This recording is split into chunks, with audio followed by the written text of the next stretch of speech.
और आपके लिए चंद कतरे लहू के लाया हूं। ईश्वर चंद गंभीर जी कह रहे थे मैं मनिका दुबे को सुनने के लिए आया हूं, तो मैं बता दूं मेरी मम्मी मुझे घर पे मनिका दुबे करती है कि आपके लिए चंद कतरे लहू के लाया हूं, मुरझा गया हूं पर फूल खुशबू के लाया हूं, और आप लोगों को तालियां बजानी ही होगी। मैं घर से पत्नी के पांव छू के आया और ये उन्हीं लोगों ने ताली बजाई है जो मेरी तरह है।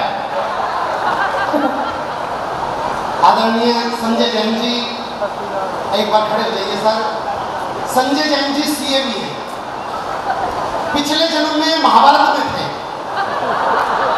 ये धृतराष्ट्र को बताते थे, संजय उस वक्त भी इनका नाम संजय था, ये धृतराष्ट्र को बताते थे देखो कुरुक्षेत्र में कुछ ठीक नहीं हो रहा, दुर्योधन को अपनी गलती मान लेनी चाहिए, अर्जुन के बाण कर्ण को भेदते हुए जा रहे हैं, ये बताते थे पहले। और इस जन्म में सीए बन गए, अब भी लोगों को बताते रहते हैं बेटे 31 तारीख तक टैक्स भर दे। तो नमन करता हूं सर आपको। राजस्थान में गांव पड़ता है लखोई, लखोई में वैसे तो न जाने कितने कुएं हैं।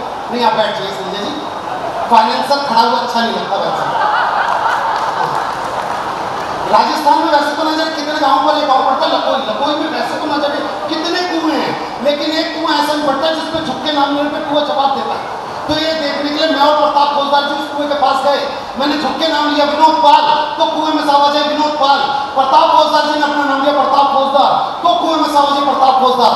फिर मैंने संजय जैन जी का नाम लिया, आदरणीय संजय जैन जी, तो भाई साहब कुएं में से कोई आवाज नहीं है।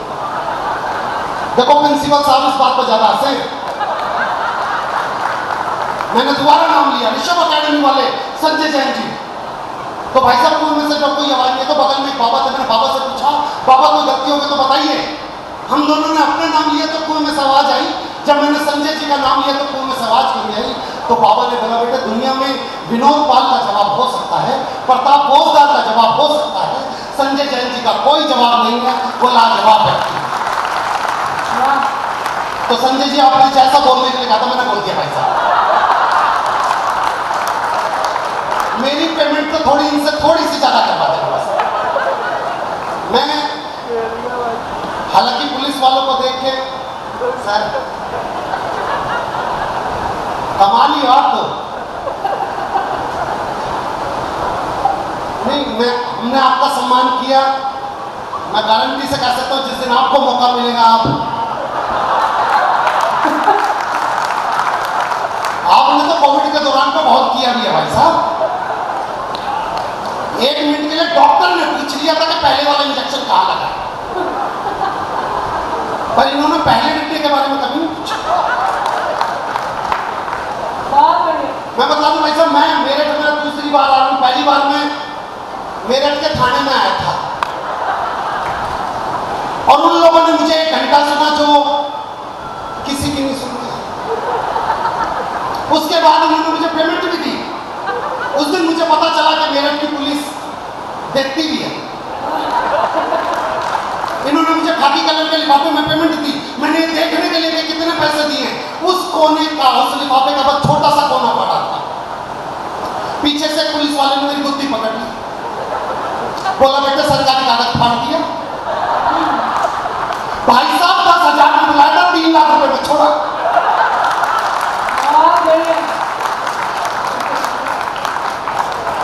आप समझ ही नहीं रहे इस बात को। हमारे बीच में मैं पहले बता दूं, हमारे सामने भाई वेद ठाकुर, अमन जैन, उमंग गोयल, प्रतीक गुप्ता, न जाने कितने ऐसे हमारे दोस्त कवि लोग यहाँ पे सामने बैठे हुए हैं। और ये मैं चाहता हूँ इनके सम्मान में जोरदार तालियां बजे। एक कवि होते हुए जो दूसरे कवियों को सुनने आ जाते हैं, मैं चाहता हूँ एक बार इनके सम्मान में बजे। कोई नहीं बजा दी, बजवा दी, जितना बोला था उतना करवाते हैं। मैं आइए संजय जी आ गए। हाँ भाई साहब अब सुनिए बस। मैं दिल्ली से आया और भाई साहब दिल्ली के कवियों के संग पता नहीं क्या दिक्कत हो रही है। पिछले 1-2 महीने से जिस भी मंच पर जा रहे हैं, कम से कम 4 लोग आके पीठ थपथपा के बोलते बेटे घबराने की बात नहीं है, जल्दी जेल से छूट जाएगा। मैं बोलता भाई हमने तो करवाया है। अगला कह रहा है भाई साहब, कौन कह रहा है भाई साहब दिल्ली में पानी की कमी है, यकीन मानो को घुटनों घुटनों तक भरा पड़ा। एक ये जो महिला नीले सूट में बैठी है, हरे टी शर्ट में जिनके हस्बैंड बैठे हुए जो उनके बगल में, ये काफी देर से देख रहा हूँ। सरस्वती वंदना होगी कोई ताली नहीं बजाएगी, महावीर वंदना हो गई कोई ताली नहीं बजाएगी। ये इतनी देर से यही नोटिस कर रही है कि मनिका दुबे ने जो सूट पहना उसका कपड़ा कौन सा है। अनामिका मुखर्जी ने जो कपड़े पहने वो मेरठ की कौन सी दुकान पर मिलते हैं। और ऐसी एक महिला भाई साहब हमें हर मंच पे मिल जाती है। पिछले दिनों में नागपुर में कहते हैं महिला सामने बैठी हुई थी, भाई साहब मैंने कविता सुनाई, मुक्तक सुना, गद्य सुना, पद्य सुना, पर अगली हंस के ही ना दे। आखिर में मैं नीचे उतर के कह रहा हूँ, मैंने बहन जी आप हंस तो नहीं रही। बोली तेरी शकल मेरी सास से नहीं।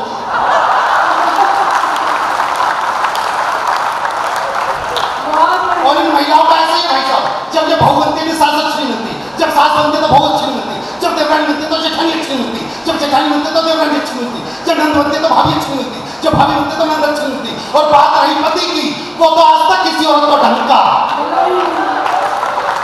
इस बात में तो संजय जी की पत्नी ने भी ताली बजा दी। मैं सच बता, हरिद्वार की तरफ 2 बसें जानी थी, आगे वाली बस में सारी सास, पीछे वाली बस में सारी बहुएं, तो सास वाली बस खाई लगेगी। देखो ये बहुएं हंस रही है, इनको तो बस इसी चीज में मजा आ गया कि सास खाई में गिर गई। मेरे 1000 मिनटों का तजुर्बा, जैसे मंच से नीचे उतरता हूँ कम से कम 4 महीनों की बहुएं आके पूछती हैं, भैया कौन से टूर एंड ट्रेवल से भेजी थी तुमने अपनी सास।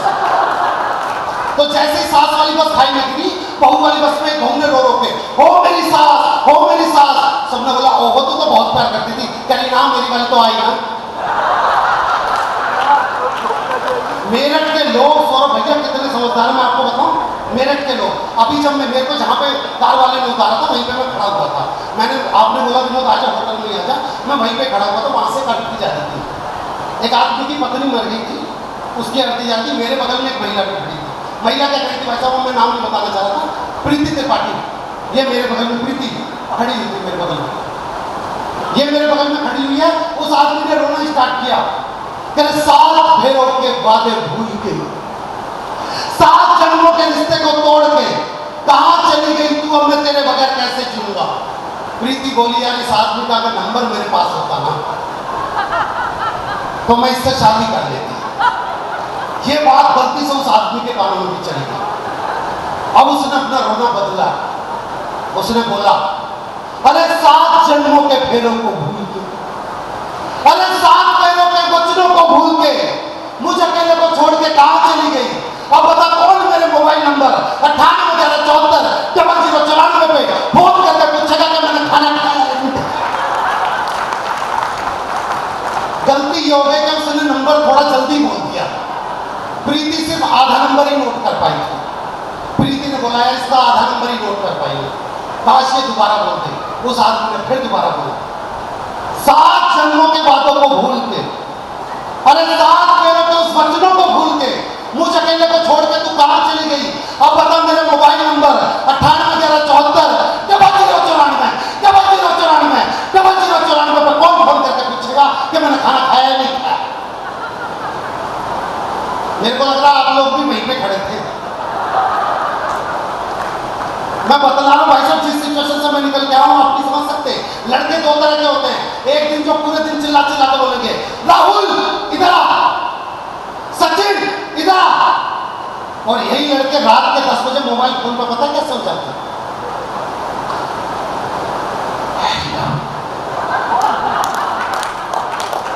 सर आप क्यों हंसते इस बात पे। अच्छा लड़की को तो मैं बता नहीं लड़का किस टेम्परेचर मोड पर, लड़की बोलती हाँ हेलो बोल, लड़का फिर क्या कर रही है, लड़की बोली खाना खा रही हूँ। कहा खाने में क्या करिए, आपको ऐसे बदतमीज रहेगा जिंदगी भर। ये जान के क्या कर लेगा मैं खाने में क्या खा रही हूँ, कोई जनरल नॉलेज की बात कर ले। लड़का बोला अच्छा जनरल नॉलेज की बात, so when you insure your vehicle from the company and you don't claim the whole year, so company provide 20% local bonus. It is in the after year, after 1 year 20%, after year 20%, and the last will be 50%.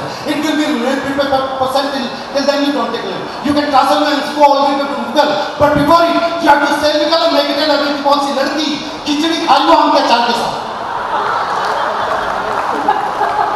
आप लोग अब भी खुल के ताली नहीं बजा रहे भाई साहब।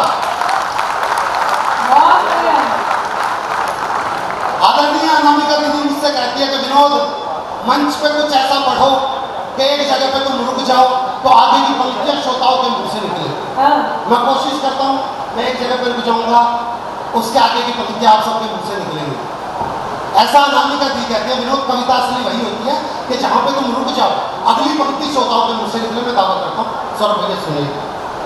सर्द हवा ने मुंह है मोड़ा, बदला सा है मौसम थोड़ा, गर्म हवा का पहला झोंका, बदल रहा है नजारा, चुभती जलती गर्मी, चुभती जलती गर्मी का मौसम आया, चुभती जलती घमौरियां लाया, आया मौसम ठंडे ठंडे।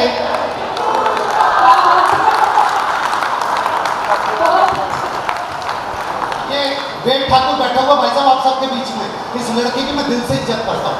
उसका कारण है जब ये लड़का 12वीं क्लास में था, ये लड़कियों के स्कूल के बाहर जाके खड़ा हो जाता था, और जब लड़कियों की स्कूल की छुट्टी होती थी तो वेद कहता था कि जब तक तेरा भाई जिंदा है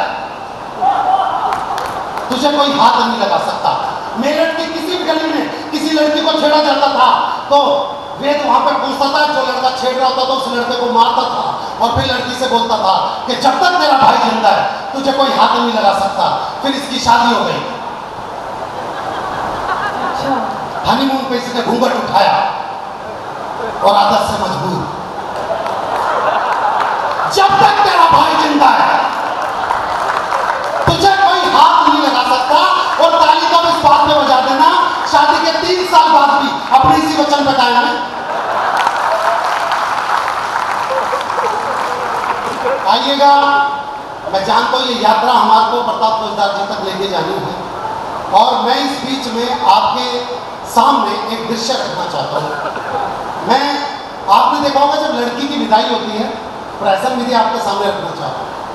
सौरभ भैया सुनिए, आप लोगों की तालियां कमजोर क्यों आ रही है मुझे इसका कारण तो नहीं पता, लेकिन मैं बस इतना बोलता हूँ कि सावन में जिस पेड़ में घोंसला हो जाता है, पतझड़ में वही पेड़ खोखला हो जाता है, और हाथ पे हाथ रख के बैठने वालों आपकी तालियों से किसी का हौसला हो जाता है।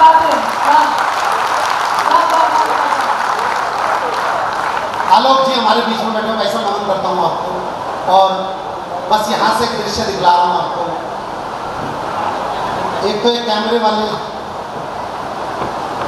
वाले बड़े कंफ्यूज करते हैं, ये इतना कंफ्यूज करते हैं, कोई पुरुष कोई लड़का पासपोर्ट साइज फोटो खिंचवाने चले जाओ उनके स्टूडियो में, जैसे ही बैठोगे वैसे ही फोटो खींच देंगे। पर कोई लड़की कोई महिला इनके पास पासपोर्ट साइज फोटो खिंचवाने चले जाए, एक बार छूने के बहाने यूं करके जरूर आएंगे। आइए मैं आपके बीच में एक दृश्य रखता हूँ।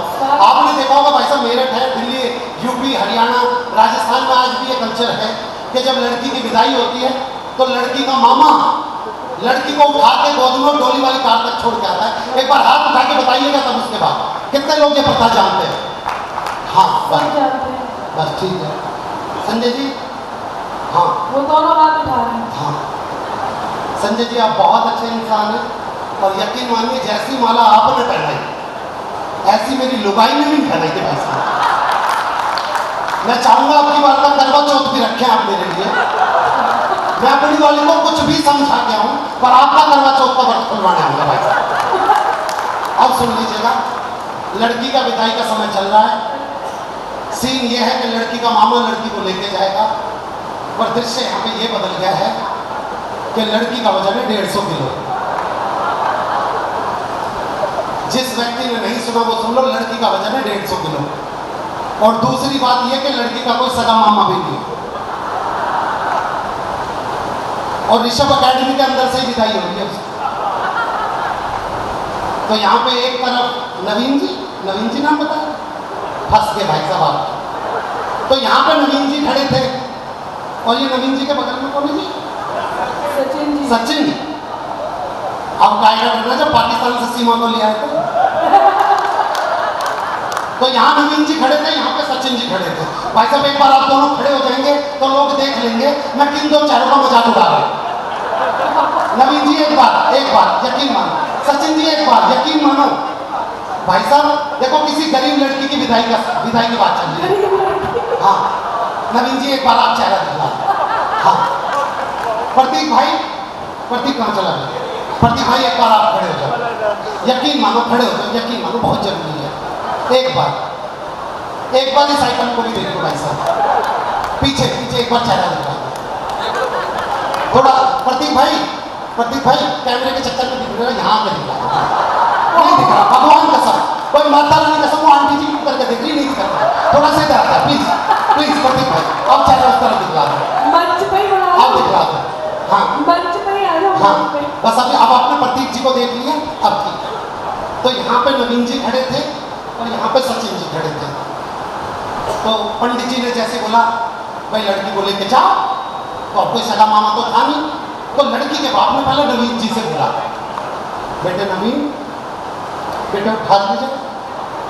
तो नवीन जी तो उस लड़की के संग बचपन से स्टापुर खेलते आ रहे, इन्हें तो पता है वो जैसे स्टापुर पर कूदती थी तो स्टापुर चकनाचूर करके रखते थे। तो जैसे नवीन से बेटे नवीन भैया, तो नवीन मेरा तो पथरी का ऑपरेशन हो रहा था, डॉक्टर ने बोला जरा सा झुकूंगा पथरी, अच्छा कोई बात, बेटे सचिन उठा दियो। तो सचिन बेचारे 150 किलो के चक्कर में ये भूल गए मैं आदमी या औरत। जैसे बोला बेटे सचिन उठाइए, तो सचिन वो मेरा तो 7वां महीना चल रहा है। तेरा अच्छा, तो ऐसे में अपना प्रतीक भाई जो भी खड़ा किया था, ये पीछे खड़ा हुआ था, ये सबसे खड़ा, भाजी मेरे लायक कोई काम हो तो बताना, किसी भी तरीके का कोई काम हो तो बताना। तो पीछे ईश्वर चंद्र गंभीर जी भी खड़े थे, मनिका दुबे के बहन। उन्होंने बोला बेटे प्रतीक यहाँ पे काम नहीं है, आगे चला जा, काम ही काम। तो प्रतीक जी बोलते बाबूजी मेरे लायक कोई काम हो तो बताना, बेटा मेरे लायक कोई काम हो तो। ये कहते कहते प्रतीक भाई लड़की के बाप के पास आए और बोले बाबूजी मेरे लायक कोई काम हो तो बताना। अब काम तो इनका अंदर इंतजार कर, बोले जा छुटकी को लेके जा। तो जब तक प्रतीक भाई ने छुटकी देखी नहीं, इनकी सांस फूल नहीं रही थी, इनका बीपी नॉर्मल था, इनका शरीर कांप नहीं रहा था। लेकिन जैसे ही इन्होंने लड़की देखी, इनके शरीर में जो परिवर्तन हुए, अगर आपको मजा आ जाए तो ताली बजाते हैं। कहाँ है अंकल जी? यहाँ पे।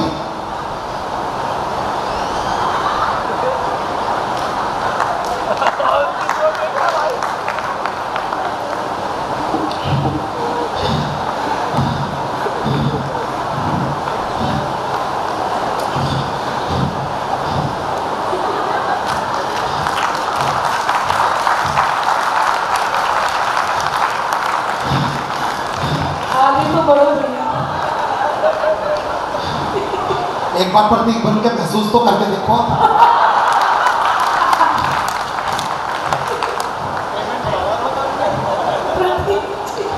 क्या करना है जी? उठानी।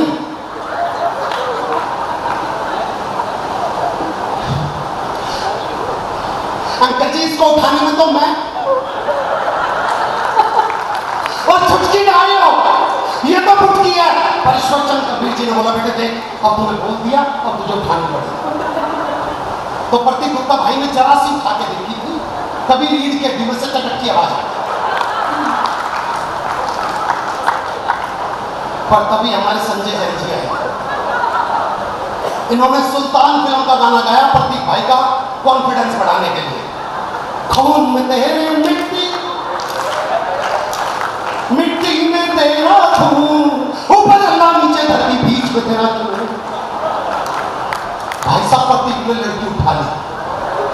पर यहाँ पर दृश्य नंबर 4, उस घर का आंगन इतना ही बड़ा था जितना यहाँ से लेके बाहर का गेट। प्रतीक भाई से आधे रास्ते तक ही लेके गया था कि लड़की के मन में फिर मां के प्रति प्यार जग गया। वो प्रतीक की गोदी से उतर कर मम्मी क्या तू वापसी आ गई? लड़की का बाप बोला चल लेके कर लेके आ, मतलब ये आधे रास्ते तक तो लेके आ गया था, बस ले आओ जब कह दोबारा से उठा। इन्होंने दोबारा से उठाने की कोशिश की, नहीं उठा पाए। तो अब की बार अपनी मनिका दुबे है, ईश्वर जी मनिका दुबे है। तो अब की बार अपनी मनिका है और मनिका ने गाना गाया कॉन्फिडेंस बढ़ाने। ओ ओ ओ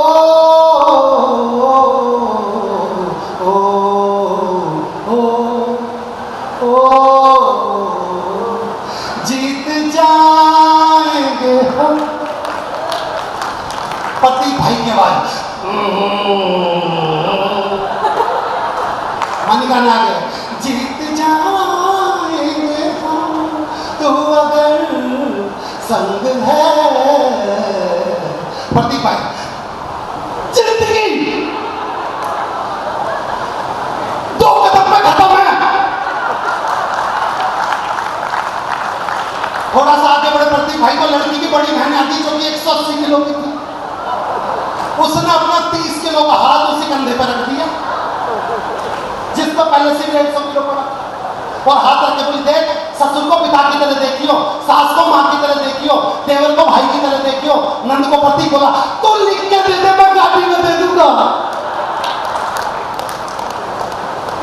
थोड़ा सा आगे तो लड़की का बाप होगा, इमोशनल मूवमेंट। संजय जी लड़की का बाप क्या हो, मेरी फूल सी बच्ची। अच्छा फूल सी बच्ची सुन के तो प्रतीक भाई का खून सूख गया। क्या कौन सी बच्ची? लड़की को पता है फूल सी। क्या साले तेरे इस फूल ने ना शमशान घाट में मेरी छाती पे फूल धरने वाले काम कर रहे। लाड लाड में के खिला दो। थोड़ा सा आगे बढ़ा तो प्रतीक गुप्ता की पत्नी और इनका बेटा वहीं पे खड़े। तो पत्नी ने जैसे देखा, पत्नी कहती ये नहीं बचेंगे आज, ये तो गए। प्रतीक जी का ध्यान अपनी पत्नी की तरफ बोला, कौशल्या देख भाई असली नाम नहीं पता ही नहीं उन्होंने। बोला कौशल्या रोक क्यों रही है? बोली एक तो तुमने 150 किलो उठा रखा और ये ऋषभ अकेडमी वाले मिलकर ताली भी नहीं बजा रहे। बोला चल ताली बजा दिया, पता रोक क्यों रही है? कह रही रोना तो कह करूं आज या तो ये विदा हो जाएगी। समझ गए पर ताली आप भी नहीं बजा रहे इसकी बात है। थोड़ा सा आगे बढ़े तो ऐसा लड़की की बुआ आ गई। लड़की की बुआ खुद प्रतीक गुप्ता से 2 किलो कम, उससे खड़े होकर रोया नहीं जा रहा। वो जमीन पर लेट के प्रतीक गुप्ता के दोनों पैर पकड़ लिए और जमीन पर रोके बोली, मैं मर जाऊंगी, मैं यहीं मर जाऊंगी। मैंने बेटी को अपने हाथों से पाला है, मैं इसे नहीं ले जाने दूंगा, मैं यहीं मर जाऊंगी। प्रतीक बोला, देख ये हाथ से छूट रही है और हाथ से छूट के तुझ पे गिर गई ना तो सच में तब निकल जाएगा। थोड़ा सा आगे बढ़ता पंडित जी आकर, जजमान मुझे लग रहा है इस लड़की को उठाने में बहुत ज्यादा कष्ट भोग रहा है, मैं भी हनुमान चालीसा पढ़ देता हूँ, आप इसे गेट तक लेके पहुंच जाओगे। ये बोला भाई महामृत्युंजय का जा पाता हो तो पढ़। अब ये गेट तक पहुंच गया, इसकी आंखों में चमक के बस अब तो लड़की उतरने वाली है। इतने में फिर पीछे से किसी ने आवाज लगा दी, अरे भाई लड़की की दादी कुछ कहना चाह रही है। क्या भाई मेरी कोई सुपारी पारी ले रखी है के? अब लड़की की दादी आई, लड़की की दादी ने रोना स्टार्ट कर दिया। यार भैया ये तो ओपेरा सिंगर है। यार भैया बुजुर्ग हो रहता, सांस खोल ली है। यार सालों किसी की सांस उखड़ भी तो रही है। अब की बार दादी ने रोना स्टार्ट कर दिया था। पहले की दादियां एक लाइन बोलकर लड़की विदा कर देती थी, हो मेरी चिड़िया उड़ गई रे, बोला किसी के तोते भी तो उड़ा रही है। ये ड्राइवर वाली गाड़ी तक जल्दी से सब बेटा जल्दी से दरवाजा खोल। वो बोला अंकल जी यो गाड़ी नहीं 6 गाड़ी छोड़ के ये किसी तरीके से 6ठी गाड़ी तक पहुंचो, उसके गाड़ी से बेटा जल्दी से दरवाजा खोल। उसका ड्राइवर अंकल जी अरे बोल, वो मजाक कर रहा था वही गाड़ी है। इसने लड़की गाड़ी जैसे में बिठाई, गाड़ी का पिछला टायर पंचर। लड़की का बाप बोला बेटे लड़की को बाहर निकालना है। अंकल जी वो तो ठूसी बहुत मुश्किल से है, पर किसी तरीके से लड़की जेसीबी पे विदा हुई। एक गाना गाते हुए मेरे संग आप भी लड़की को विदा करें। पालकी पे होके मैं तो अपने राजेश सौरभ जैन जी करें, मैं तो अपने बाबू के दार चली। लेकिन आइए मैं इसके संग सिर्फ 4 पंक्तियां देना चाहता हूँ। एक श्रद्धा नाम की गुड़िया के 35 टुकड़े मिले भाई साहब, तब कहीं जाके दिल से 4 पंक्तियां निकली। मैं सिर्फ अपनी बेटियों को बचाने का प्रयास कर रहा हूँ, ये 4 पंक्तियां देके मैं जाना चाहता हूँ। ये जो बच्चियां, ये जो छोटी छोटी बच्चियां बीच में बैठी हैं, बस ये 4 पंक्तियां देके मैं अपनी जगह पर बैठूंगा। एक श्रद्धा नाम की गुड़िया के 35 टुकड़े मिले, तब कहीं जाके 4 पंक्तियां निकली और इन बच्चों के नाम देके जाना चाहता हूँ और साथ सुन लेना। कि सुंदर सपन सलोने चुनना, बुरे ख्वाब को मत चुनना। कि सुंदर सपन सलोने चुनना, बुरे ख्वाब को मत चुनना, और खो दे जो पहचान तुम्हारी, उस नकाब को मत चुनना। मेरी बच्चियों, मेरी ये पंक्तियां याद रखना तुम सदा। रवि सूर्य दिनकर को चुनना, आफताब को मत चुनना। रवि सूर्य दिनकर को चुनना। धन्यवाद।